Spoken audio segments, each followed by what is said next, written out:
Hello everyone, welcome back to this YouTube channel. Friends, हमने GOC start किया था general organic chemistry. उसमें सबसे पहले हमने देखा था बॉन्ड फिजन, फिर हमने देख लिया था रिएक्शन इंटरमीडिएट और पार्ट 2 में हमने कार्बिन के बारे में देख लिया था। आज हम लोग देखेंगे नाइट्रीन क्या होता है। नाइट्रीन भी एक रिएक्शन इंटरमीडिएट ही है। नाइट्रीन को कैसे रिप्रेजेंट करते हैं तो देखिए, नाइट्रीन को कुछ इस प्रकार से रिप्रेजेंट करते हैं। कार्बिन को हम कैसे लिखते थे, ऐसे। अब इसमें भी इलेक्ट्रॉन काउंट कीजिए, 1 2 3 4 5 6। इसमें भी अगेन 6 इलेक्ट्रॉन है कार्बिन के जैसे। कार्बिन में भी तो 6 इलेक्ट्रॉन ही थे, 1 2 3 4 5 6। तो ये भी क्या है, इलेक्ट्रॉन डेफिशिएंट है। इसमें भी इलेक्ट्रॉन्स की है जो कमी है, ये इलेक्ट्रॉन एक्सेप्टर है। तो ये पहली बात तो क्या हो गई, ये भी इलेक्ट्रॉन डेफिशिएंट हो गई। और इसमें क्या फर्क है, इसमें बॉन्डेड इलेक्ट्रॉन कितने थे, 4 थे, और नॉन बॉन्डेड कितने थे, 2 थे।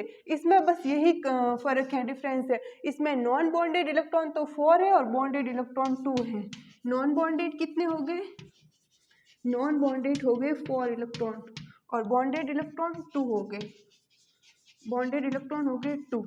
अभी देखिए, कार्बिन अगेन एक रिएक्शन इंटरमीडिएट है। तो ये कौन कौन सी रिएक्शन में इंटरमीडिएट के तौर पर बनेगा, तो पहली रिएक्शन होती है, हम जब रिएक्शंस आगे पढ़ेंगे तब हम उसमें देखेंगे कि नाइट्रीन भी इसमें रिएक्शन इंटरमीडिएट बन रहा है। पहली रिएक्शन है Hoffmann bromide reaction. Hoffmann bromide reaction, इसमें ये क्या होता है, कार्बिन है, नाइट्रीन है जो रिएक्शन इंटरमीडिएट के तौर पर बनता है। सेकेंड रिएक्शन होती है हमारे पास सिमेट्री अरेंजमेंट। सिमेट्री अरेंजमेंट,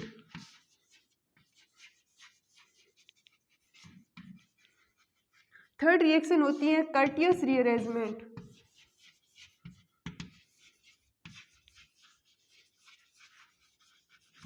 और 4 होती है लॉसेंट रीअरेंजमेंट। इन सब रिएक्शंस में ये इंटरमीडिएट की फॉर्म में बनेगा, लॉसेंट rearrangement.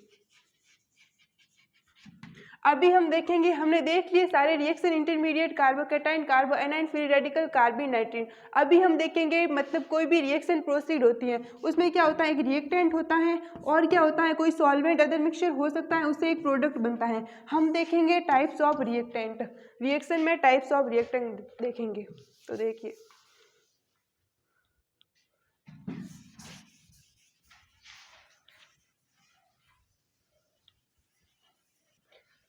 Types of reactant.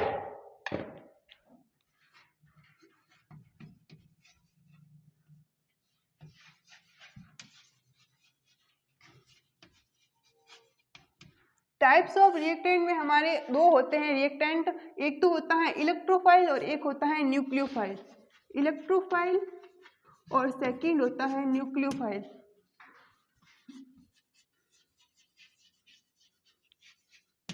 Electrophile को कैसे रिप्रेजेंट करते हैं, तो इसको E पॉजिटिव चार्ज से रिप्रेजेंट करते हैं। पॉजिटिव चार्ज मतलब इलेक्ट्रॉन की डेफिशिएंसी होगी, और न्यूक्लियोफाइल को रिप्रेजेंट करते हैं Nu माइनस से। नेगेटिव चार्ज मतलब इसके पास ऑलरेडी इलेक्ट्रॉन है, ये न्यूक्लियोफिलिक है, न्यूक्लियन, इसको न्यूक्लियस चाहिए। और ये क्या होता है, इलेक्ट्रॉन एक्सेप्टर होता है। इलेक्ट्रॉन डेफिशिएंट स्पीसीज है ये भी, और ये क्या, इलेक्ट्रॉन रिच स्पीसीज है। और ये होता है इलेक्ट्रॉन डोनर, ये होता है इलेक्ट्रॉन एक्सेप्टर। तो पहला तो डिफरेंस इन दोनों के बीच में ये हो गया कि ये इलेक्ट्रॉन डेफिशिएंट है और ये इलेक्ट्रॉन रिच स्पीसीज है।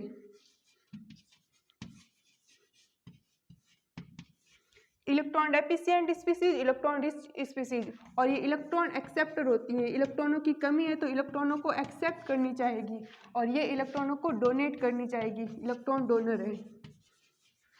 नेक्स्ट आता है इनके एग्जाम्पल्स, कौन कौन सी स्पीसीज हैं जो इलेक्ट्रोफाइल है और कौन सी है जो न्यूक्लियोफाइल है। तो सबसे पहले हम इलेक्ट्रोफाइल्स को देखते हैं।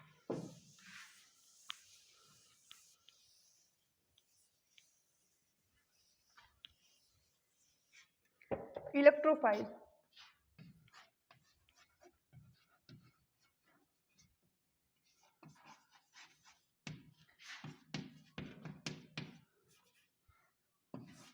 इलेक्ट्रोफाइल में जैसे कि कोई अगर स्पीसीज के ऊपर पॉजिटिव चार्ज है, पॉजिटिवली चार्ज स्पीसीज है, प्लस क्या है, उसका ऑक्टेट है जो इनकम्प्लीट है, पॉजिटिवली चार्ज है और ऑक्टेट है उसका इनकम्प्लीट। ऐसी स्पीसीज के एग्जाम्पल कौन से हैं, जैसे कि हो गया हमारे पास सबसे पहले हम कार्बोकैटाइन को ही लेते हैं। कार्बोकैटाइन के ऊपर पॉजिटिव चार्ज है और क्या है, इसका ऑक्टेट भी इनकम्प्लीट है। इसके कार्बन का ऑक्टेट यहाँ पर इनकम्प्लीट है, इसमें 6 इलेक्ट्रॉन ही है, 8 नहीं है। सेकंड एग्जाम्पल आता है हमारा क्लोरीनियम आयन ले लिया हमने। फिर हम ले सकते हैं इस नाइट्रो को ले सकते हैं, नाइट्रोसोनियम को ले सकते हैं,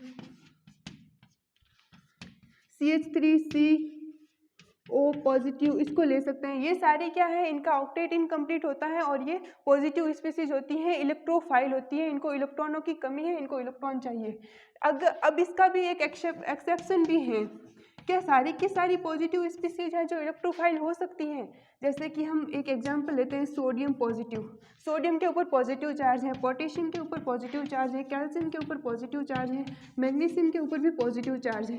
तो हम ऐसा नहीं कह सकते हैं कि सारी की सारी जो पॉजिटिव स्पीसीज होती हैं वो इलेक्ट्रोफाइल होती हैं। इन सब का ऑक्टेट कंप्लीट है। ये क्या है, एल्कलाइन मेटल है या एल्कलाइन अर्थ मेटल भी कह सकते हैं, इनमें है, दोनों है इसमें। तो इनका ऑक्टेट कंप्लीट है, इसीलिए इलेक्ट्रोफाइल नहीं है। क्यों? क्योंकि इनका ऑक्टेट क्या है, कंप्लीट है। पॉजिटिव चार्ज होनी चाहिए प्लस जिसका ऑक्टेट इनकम्प्लीट है वो इलेक्ट्रोफाइल होती है। इन सब का ऑक्टेट कंप्लीट है। नेक्स्ट आता है हमारे पास न्यूट्रल स्पीसीज। वो न्यूट्रल स्पीसीज जिनका ऑक्टेट इनकम्प्लीट है। तो इसमें कौन आएगा, न्यूट्रल स्पीसीज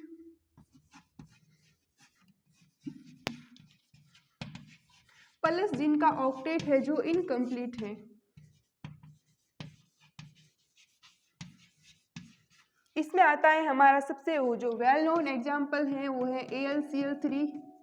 ये लेविस एसिड भी तो है, इलेक्ट्रॉनों की कमी है इनमें, इनको लेविस एसिड भी कहते हैं। BF3, BCl3, BCl2, BCl3, ये सारे हैं जो न्यूट्रल स्पीसीज है और इनका ऑक्टेट इनकम्प्लीट है। नेक्स्ट इनमें एग्जाम्पल आते हैं इसी में इलेक्ट्रोफाइल में ही।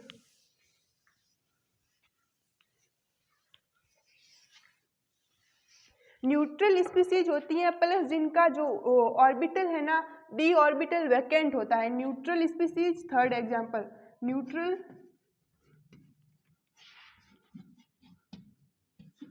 स्पीसीज प्लस जिसका क्या होता है, वैकेंट d ऑर्बिटल पाया जाता है, जिनमें वैकेंट d ऑर्बिटल हो।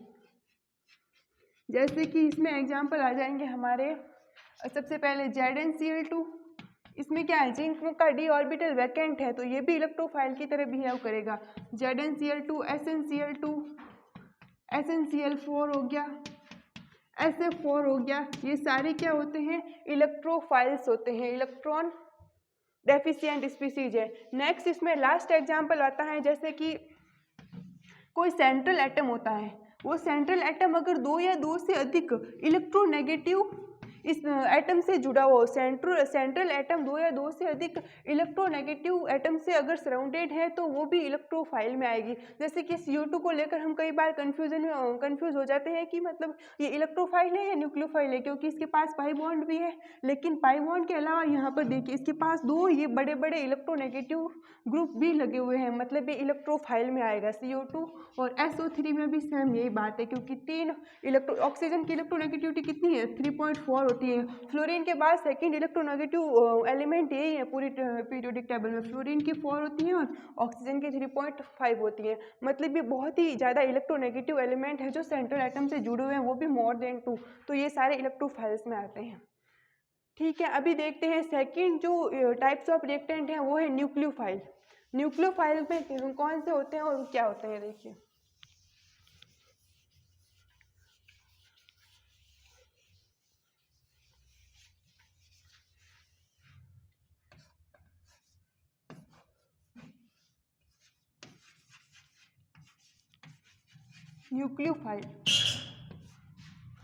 न्यूक्लियोफाइल को हम रिप्रेजेंट करते हैं Nu- से। जैसे कि न्यूक्लियोफाइल में सबसे पहला जो है एग्जाम्पल वो स्पीसीज जिनमें नेगेटिव चार्ज हो, नेगेटिव चार्ज होती हैं प्लस उसमें क्या होता है, उनका ऑक्टेट कंप्लीट होता है। Negative charge plus octet complete, ऐसी स्पीसीज कौन सी हैं, जैसे कि हम ले लेते हैं HO- को देखिए, इसका ऑक्टेट कंप्लीट है और इसके ऊपर पॉजिटिव चार्ज भी है, इसका ये एग्जाम्पल हो गया। फिर RO- को देखिए, इसमें भी सेम है, NH2-, R2N- RNH minus HS minus RS minus, ये सारे एक्सेट्रा, ये सारे के सारे एग्जाम्पल किसके हैं? न्यूक्लियोफाइल के। सबको न्यूक्लियस चाहिए क्योंकि ऑलरेडी इनके पास इलेक्ट्रॉन है। फिर नेक्स्ट एग्जाम्पल इसमें कौन सा आता है कि मतलब अगर कोई स्पीसीज न्यूट्रल है, न्यूट्रल स्पीसीज का भी तो ऑक्टेट कंप्लीट हो सकता है, सेम इलेक्ट्रोफाइल के जैसे न्यूट्रल प्लस जिनका ऑक्टेट है जो कंप्लीट है, न्यूट्रल स्पीसीज और ऑक्टेट कंप्लीट। इसमें सबसे पहला आता है हमारा एग्जाम्पल वाटर का। वाटर, इसमें भी लॉन पेयर ऑफ इलेक्ट्रॉन्स हैं। और फिर एल्कोहल ले लो, फिनॉल, इसमें फिनॉक्साइड भी आता है एक, PHO माइनस, फिनॉक्साइड हो जाएगा ये फिनॉल, ये H जब डोनेट कर देगा तो ये हो जाएगा फिनॉक्साइड, PHOH। और अमोनिया NH3, R2NH और RNH2, H2S और RSH, ये सारे के सारे एग्जाम्पल हैं न्यूक्लियोफाइल के। और एक लास्ट इसमें बचता है कि मतलब अगर कोई पाई बॉन्डेड कंपाउंड है, जैसे कि पाई बॉन्डेड, वो कौन से होंगे? पाई बॉन्डेड कंपाउंड तो ये न्यूक्लियोफाइल ही होंगे क्योंकि उनके पास ऑलरेडी क्या है? इलेक्ट्रॉन्स है पाई बॉन्डेड कंपाउंड में। पाई बॉन्डेड का एग्जाम्पल हो गया एल्कीन और एल्काइन, अनसेचुरेटेड कंपाउंड्स एल्कीन और एल्काइंस, क्योंकि इनके पास, इसके पास डबल बॉन्ड है, एक पाई बॉन्ड है, इसके पास 2 पाई बॉन्ड है, ऑलरेडी इनके पास इलेक्ट्रॉन्स हैं, इनको न्यूक्लियस चाहिए, न्यूक्लियोफाइल है। लास्ट इसमें आता है जैसे कि कार्बोमेटेलिक कंपाउंड जो होते हैं ना, कार्बोमेटेलिक कंपाउंड, कोई कंपाउंड रिएक्शन में यूज होते हैं, ग्रिग्नार्ड रिएजेंट को तो हम सभी जानते हैं बहुत अच्छे से, तो ग्रिग्नार्ड रिएजेंट भी क्या है? न्यूक्लियोफाइल है। RMgX ग्रिग्नार्ड रिएजेंट हो गया, फ्रैंकलिन रिएजेंट हो गया R2ZN, और ये गिल्मान रिएजेंट हो गया R2CuLi। तो जितने भी कार्बोमेटेलिक कंपाउंड्स हैं वो भी न्यूक्लियोफाइल होते हैं। ठीक है, एक थोड़ा सा बच गया है एम्फोटेरिक न्यूक्लियोफाइल। वो क्या होते हैं? Amphoteric nucleophile. एम्फोटेरिक न्यूक्लियोफाइल कौन से होंगे? जिसमें 2 न्यूक्लियोफिलिक सेंटर होंगे, 2 न्यूक्लियोफिलिक सेंटर, जैसे कि एग्जाम्पल 2 न्यूक्लियोफिलिक सेंटर में साइनाइड ले लीजिए। साइनाइड में क्या होगा?